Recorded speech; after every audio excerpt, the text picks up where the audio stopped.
Hi hello friends, എല്ലാ കൂട്ടുകാർക്കും നമ്മുടെ പുതിയൊരു റിവ്യൂയിലേക്ക് സ്വാഗതം. അങ്ങനെ മുത്തശ്ശൻ്റെ അടക്കമൊക്കെ കഴിഞ്ഞു. അതേ സമയത്ത് നമ്മുടെ ബ്രിജിതാമ്മയുടെ അടക്കമൊക്കെ കഴിഞ്ഞു. നേരെ തിരിച്ച് രേവതി വീട്ടിലേക്ക് വരുന്നുണ്ട്. ഗ്രേസി ആൾ കുറച്ച് പരപരപ്പ് പോലെ കാണിക്കുന്നുണ്ടെങ്കിലും ആൾക്ക് രേവതിനെ പെട്ടെന്ന് തന്നെ ഒരു ഇഷ്ടമൊക്കെ തോന്നി തുടങ്ങുന്നുണ്ട് കേട്ടോ.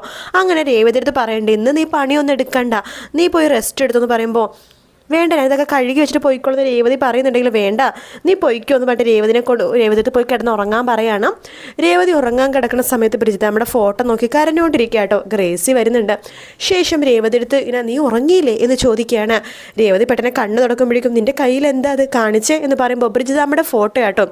അത് കാണുമ്പോഴേക്കും നമ്മുടെ ഗ്രേസിക്ക് ആകെ വിഷമമാണ്. ഗ്രേസി നമ്മുടെ രേവതിയുടെ അടുത്തേക്ക് ഇരുന്നിട്ട് പറയുന്നുണ്ട്, മോളെ ഞാനൊരു കാര്യം പറയാം, നോക്ക്, നമ്മളെല്ലാവരും മനുഷ്യന്മാരാണ്, മനുഷ്യരെന്ന് പോട്ടെ, ജീവികളാണ്. നമ്മളൊരു ജീവിതം തുടങ്ങിക്കഴിഞ്ഞാൽ അതിനൊരു അന്ത്യം ഉണ്ടാകും. നോക്ക്, ബ്രിജിത മമ്മി ഇത്രയോ നാൾ ജീവിച്ചില്ലേ, നീ അതൊന്ന് ആലോചിച്ച് നോക്ക്. എത്രയോ പേര് ഇതിനേക്കാളും പകുതി വയസ്സാകുമ്പോഴേക്കും മരിച്ചു പോകുന്നത് നമ്മൾ കാണുന്നുണ്ട്. ഒന്നില്ലെങ്കിലും എത്ര സന്തോഷത്തോടെയാണ് നിങ്ങളുടെ കൂടെ ആ മമ്മി ഇരുന്നത്, അന്ന് ആലോചിച്ച് നോക്ക്. അവർ സന്തോഷത്തോടെ തന്നെയാണ് മോളെ യാത്രയായത് എന്ന് പറയാണ്. ഇത്ര നാൾ നിങ്ങളുടെ കൂടെ ഉണ്ടായിരുന്നു, നിങ്ങളെപ്പോലത്തെ ഒരുപാട് പിള്ളേരെ വളർത്താൻ സാധിച്ചില്ലേ, അവർക്ക് അതാണ് സ്വർഗത്തിൽ തന്നെ പോയി എത്തിച്ചേരാൻ സാധിക്കും. എനിക്ക് വിശ്വാസമുണ്ട്. മോളിങ്ങനെ വിഷമിക്കല്ലേ, മോള് വിഷമിക്കണതേ ബ്രിജിത മമ്മിയുടെ മുകളിൽ നിന്നെല്ലാം കാണുന്നുണ്ട് കേട്ടോ. സ്വർഗത്തിൻ്റെ വാതിൽ നിന്നിട്ട് ബ്രിജിത മമ്മി ഇതൊക്കെ കാണുന്നുണ്ട്. അവർക്ക് വല്ലാത്ത വിഷമമാവില്ലേ മോളുടെ മമ്മിക്ക്. അതുകൊണ്ട് മോൾ ഇനി കരയല്ലേ, നല്ല ഹാപ്പി ആയിട്ടിരിക്കണം. മോളൊക്കെ ഹാപ്പി ആയിട്ടിരിക്കാനായിട്ടല്ലേ അവർ മരിക്കുമെന്ന് ഉറപ്പായിട്ട് നിങ്ങളെയൊക്കെ ഓരോരുത്തരുടെ കയ്യിൽ സേഫായിട്ട് ഏൽപ്പിച്ചത്. അതൊക്കെ ഒന്ന് ആലോചിച്ച് നോക്കിയേ. അതുകൊണ്ട് ഇനി കരയരുത്, കരയാണ്ട് സുഖമായിട്ട് കിടന്നുറങ്ങ്. രാവിലെ ഒത്തിരി പണിയുള്ളതാണ് അറിയാലോ, മാമച്ചൻ രാവിലെ തന്നെ പോകും. ശരി എന്ന് പറയാണ്. എന്നാൽ നീ കിടന്നുറങ്ങിക്കോ എന്ന് പറഞ്ഞിട്ട് ഫോട്ടോ കയ്യിൽ കൊടുക്കുകയാണ്. ലൈറ്റ് ഓഫ് ചെയ്ത് ഗുഡ് നൈറ്റൊക്കെ പറഞ്ഞിട്ട് നമ്മുടെ ഗ്രേസി അവിടെ നിന്ന് പോകുന്നുണ്ട് കേട്ടോ. രേവതിക്കും വല്ലാത്തൊരു സമാധാനം തോന്നും കേട്ടോ. അവരെ കെട്ടിപ്പിടിക്കുമ്പോഴും ഒക്കെ രേവതിക്ക് എന്തൊക്കെ ഒരു പ്രൊട്ടക്ഷൻ തോന്നുന്നുണ്ട്.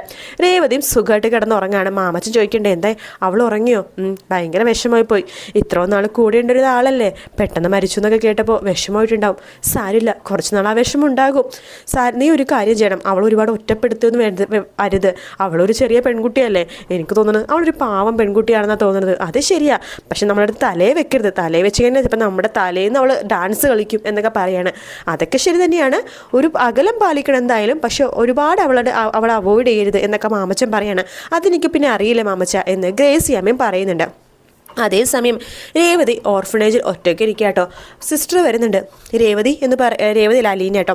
അലീന ഒറ്റയ്ക്ക് ഇരിക്കുന്ന സമയത്ത് സിസ്റ്റർ വരുന്നുണ്ട്. അലീന എന്ന് പറഞ്ഞ് എന്താ ചോദിക്കുമ്പോഴേക്കും അല്ല, ഈ ഓർഫനേജിൽ ഈ മാസത്തെ നമുക്ക് ഇതും കാര്യങ്ങളൊക്കെ കൊടുക്കേണ്ടതല്ലേ, വാടകയും കാര്യങ്ങളൊക്കെ കൊടുക്കേണ്ടതല്ലേ, നിന്നെയും കൈകളിൽ ഏൽപ്പിക്കണമെന്ന് പറഞ്ഞ് എന്നോട് ഏൽപ്പിച്ചിട്ടുണ്ടായിരുന്നു. ഇവിടെ ഒരു എന്താണ് കുഞ്ഞിരാമമേനോൻ അല്ലേ, അതെ, അദ്ദേഹത്തിൻ്റെ കൈകളിൽ നിന്നെ ഏൽപ്പിക്കണമെന്നാണ് മമ്മി ആഗ്രഹിച്ചത്. നമുക്ക് അദ്ദേഹത്തിൻ്റെ വീട് വരെ ഒന്ന് പോയാലോ, എനിക്ക് ആ സ്ഥലം അറിയില്ല എന്ന് അലീന പറയുമ്പോഴേക്കും സിസ്റ്റർ പറയുന്നുണ്ട്, എല്ലാ അഡ്രസ്സും എന്നെ തന്ന് ഏൽപ്പിച്ചിട്ടുണ്ട്. നീ ഇവിടുന്ന് രേവതിനെയും കൂട്ടിക്കൊണ്ട് എറണാകുളത്തേക്ക് പോയില്ലേ, ചിലപ്പോൾ ആ സമയത്ത് മമ്മിക്ക് തോന്നിക്കാണുമായിരിക്കും മമ്മി അധിക ദിവസം ഒന്നും ഉണ്ടാവില്ല, 1-2 ദിവസം ഉണ്ടാവുള്ളൂ എന്ന്. അതുകൊണ്ട് ആ കുഞ്ഞാമ്മൻ മേനോൻ എന്ന് പറഞ്ഞ പുള്ളിക്കാരൻ്റെ അഡ്രസ്സും കാര്യങ്ങളൊക്കെ എൻ്റെ കയ്യിൽ തന്നിട്ടുണ്ട്. നമുക്ക് ഇന്ന് തന്നെ അങ്ങോട്ടേക്ക് പോയാലോ മോളെ എന്ന് അലീന എടുത്ത് സിസ്റ്റർ ചോദിക്കുകയാണ്. അലീനക്ക് ആകെ മനസ്സൊക്കെ വല്ലാത്ത പോലെ അവസ്ഥയാവാട്ടോ. അലീന പറഞ്ഞിട്ട് അത് ഇന്ന് തന്നെ പോകണോ, അവർക്ക് എന്നെ ഒന്നും പരിചയമൊന്നും ഇല്ലല്ലോ എന്ന് പറയുമ്പോഴേക്കും സാരില്ല, എനിക്കറിയാം സംസാരിക്കാനായിട്ട്, മോൾ എൻ്റെ കൂടെ വന്നാൽ മതി എന്ന് പറയാണ്. സിസ്റ്റർ, ഞാൻ 2 ദിവസം കൂടി ഇവിടെ നിന്നോട്ടെ? വേണ്ട മോളെ, ഈ ഓർഫനേജ് അടയ്ക്കാൻ സമയമായി.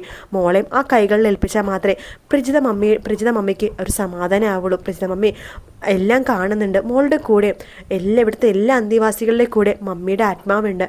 അതുകൊണ്ട് മോൾ വിഷമിക്കരുത്, നമുക്കിപ്പോൾ തന്നെ കഴക്കൂട്ടത്തിലേക്ക് പോകണം എന്ന് പറഞ്ഞിട്ട് നമ്മുടെ അലീനയും കൂട്ടിക്കൊണ്ട് സിസ്റ്റർ വേഗം തന്നെ തിരുവനന്തപുരത്തേക്ക് പോകുക കേട്ടോ. ഒത്തിരി ദൂരമുണ്ട്. അവരവിടെ എത്തുമ്പോഴേക്കും ഉച്ചയാവുന്നുണ്ട്. അതേസമയം മനു ആണെന്നുണ്ടെങ്കിൽ അമ്മയുടെ അടുത്തും അച്ഛനോടും അതുപോലെ തന്നെ വൈജയന്തിയുടെ അടുത്തും ബാലച്ചനോടൊക്കെ സത്യങ്ങളൊക്കെ പറയാണ്. മുത്തശ്ശൻ ഒരു കുട്ടീനെ ഹോം നേഴ്സാക്കിയിട്ട് ഇവിടെ കൊണ്ടുവരാമെന്ന് പറഞ്ഞിട്ടുണ്ടായിരുന്നു എന്ന് പറയാണ്. ഇവിടേക്കോ? അതെ, മുത്തശ്ശൻ പറഞ്ഞതാണ് അവരോട് ഇവിടെ കൊണ്ടുവരാമെന്ന്. ആരെ നോക്കാനായിട്ട്? മുത്തശ്ശനെ നോക്കാനായിട്ട്. അതിന് അമ്മക്കിപ്പോൾ വലിയ കുഴപ്പമൊന്നുമില്ലല്ലോ. എന്നാലും അവരുടെ ഓർഫനേജിൽ വലിയൊരു കാര്യമുണ്ട് അങ്കിളെ എന്ന് പറയാണ്. എന്ത് കാര്യമാടാ, നീ തെളിച്ചു പറ എന്ന് പറയാണ്. അത് കഴിഞ്ഞ ദിവസം മുത്തശ്ശൻ അങ്കിളിനോട് മാത്രം ഞാൻ പറയണത്. കഴിഞ്ഞ ദിവസം മുത്തശ്ശൻ എന്നെയും കൊണ്ട് മുത്തശ്ശനോ അങ്കിളിന് ഓർമ്മയുണ്ടോ കഴിഞ്ഞ ദിവസം ഞങ്ങൾ തിരുവനന്തപുരത്ത് കുറച്ച് ലോങ് പോയത്? അറിയാം. അവിടെ പോയത് വെറുതെ അല്ല പോയത്. മുത്തശ്ശൻ ആ ഓർഫനേജിൽ പോയതാ. ആ ഓർഫനേജ് നടത്തിക്കൊണ്ടിരുന്നത് ഒരു ബ്രിജിത എന്ന് പറഞ്ഞ സ്ത്രീയാണ്. അവർക്ക് കരൾ രോഗമാണ്. ഏത് നിമിഷവും മരണപ്പെടും എന്നൊരു അവസ്ഥയിലാണ് അവർ. അപ്പോൾ അവരുടെ ഓർഫനേജിൽ 54 പേരോളം ഉണ്ട്. അവരെല്ലാം മാറ്റിക്കൊണ്ടിരിക്കുകയായിരുന്നു. ആ സമയത്ത് ഈ അലീന എന്ന് പറഞ്ഞ പെണ്ണിനെ മുത്തശ്ശൻ ഏറ്റെടുക്കാമെന്ന് പറഞ്ഞതാണ്. അങ്ങനെയാണ് കാര്യം. അതിനുശേഷം മുത്തശ്ശനും ഞാനും കൂടി അവിടെ പോയിട്ട് എല്ലാ കാര്യങ്ങളും സംസാരിച്ചതാണ്. ആദ്യം അവർ മുത്തശ്ശൻ അന്വേഷിച്ച് ഇങ്ങോട്ടേക്ക് വന്നത്. അപ്പോൾ അവർ സുഖമില്ലാത്ത അവസ്ഥയിൽ നിൻ്റെ മുത്തശ്ശൻ അന്വേഷിച്ച് ഇവിടം വരെ വന്നു അല്ലേ? അതെ, ഇവിടം വരെ വന്നു. എങ്കിൽ മനു, അവർ ഇത്രയും അസുഖമായിട്ടുള്ള അവസ്ഥയിൽ ഇവിടെ വന്ന് അച്ഛനെ കണ്ട് കാര്യങ്ങളൊക്കെ പറഞ്ഞിട്ടുണ്ടെങ്കിൽ അതിലെന്തെങ്കിലും കാര്യം ഉണ്ടാവുമല്ലോ. വെറൂരാൻ കുട്ടിനെ ദത്തെടുക്കാനായിട്ട് മുത്തശ്ശൻ ഇത്രയും ദൂരം അവിടെ പോകേണ്ട ആവശ്യമില്ലല്ലോ. ഇതിന് പിന്നിൽ എന്തെങ്കിലുമൊക്കെ ഉണ്ടോ മനു? എന്തുണ്ടാവാനാ? ഒന്നുമില്ല. ആ കുട്ടിനെ കണ്ടപ്പോൾ മുത്തശ്ശൻ ചിലപ്പോൾ ഇഷ്ടപ്പെട്ട് കാണുമായിരിക്കും. അതുകൊണ്ടിട്ടായിരിക്കും. എന്തായാലും ഞാൻ ആ കുട്ടിനെ കാണട്ടെ എന്ന് ബാലച്ചനും പറയാട്ടോ. ശേഷം നമ്മുടെ മനുവും ബാലനും വൈജയന്തിയും അതുപോലെ കമലയൊക്കെ നിൽക്കുന്ന സമയത്ത് ഈ കാര്യം നമ്മുടെ മനു പറയുമ്പോഴേക്കും വൈജയന്തി പറയണ്ട, മനു വെറുതെ വേണ്ടാത്ത വയ്യാവേലിയിൽ നിന്നെടുത്ത് തലയിൽ വെക്കേണ്ട കേട്ടോ എന്ന് പറയാണ്. മനു പറയുന്നുണ്ട്, ആൻറ്റി വേറൊന്നല്ല, മുത്തശ്ശൻ അവർക്ക് വാക്ക് കൊടുത്താണ്. എന്ത് വാക്ക്? വെറുതെ 8 പൊട്ടും തരുന്ന പെണ്ണുകുട്ടിയാണ്, അവൾ ഇങ്ങോട്ട് കൊണ്ടുവന്നാലൊന്നും ശരിയാവില്ല, വേണ്ട എന്ന് വൈജയന്തി പറയണം. അപ്പോൾ ബാലൻ പറയുന്നുണ്ട്, നോക്ക് വൈജയന്തി, അച്ഛൻ പറഞ്ഞ വാക്ക് കൊടുത്തതല്ലേ, അത് തെറ്റിച്ച അച്ഛനല്ലേ നാണക്കേട്. അച്ഛൻ ഇതുവരെ വാക്ക് കൊടുത്തിട്ട് ഒരാളുടെ തെറ്റിച്ചിട്ടില്ല. അത് നിനക്ക് അറിയാവുന്ന കാര്യമല്ലേ. എന്തെങ്കിലും ചെയ്യ്, എനിക്കിതിലൊരു അഭിപ്രായം പറയാനില്ല എന്ന് വൈജയന്തി പറയാണ്. അങ്ങനെ അവർ സംസാരിച്ചുകൊണ്ടിരിക്കെ തന്നെ നമ്മുടെ സിസ്റ്റർ അലീനയും കൂട്ടിക്കൊണ്ട് അങ്ങോട്ടേക്ക് വരുന്നു കേട്ടോ. മനു പറയുന്നുണ്ട്, അങ്കിളെ ഇതാ അലീന എന്ന് പറയാണ്. അലീനെ കാണുമ്പോൾ തന്നെ നമ്മുടെ ബാലന് എവിടെയൊക്കെയോ കണ്ടമാർന്ന ഒരു മുഖം പോലെ തോന്നുവാണ്. അലീനെ തന്നെ സൂക്ഷിച്ചു നോക്കാട്ടെ ബാലൻ. ശേഷം അലീന ചിരിച്ചുകൊണ്ട് അകത്തേക്ക് കയറുന്നുണ്ട്. മനു പറയുന്നുണ്ട്, എന്നെ മനസ്സിലായോ? അറിയാം, മനു അല്ലേ? ഇതാരാന്നറിയാവോ? ഇല്ല എന്ന് അലീന പറയാണ്. ആ ബാലൻ പറഞ്ഞ ഞാൻ തന്നെ എന്നെ പരിചയപ്പെടുത്താൻ.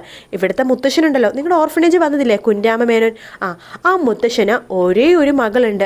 ആ ഒരേ ഒരു മകളെ കല്യാണം കഴിച്ച ആളാ ഞാൻ എന്ന് പറയാണ്.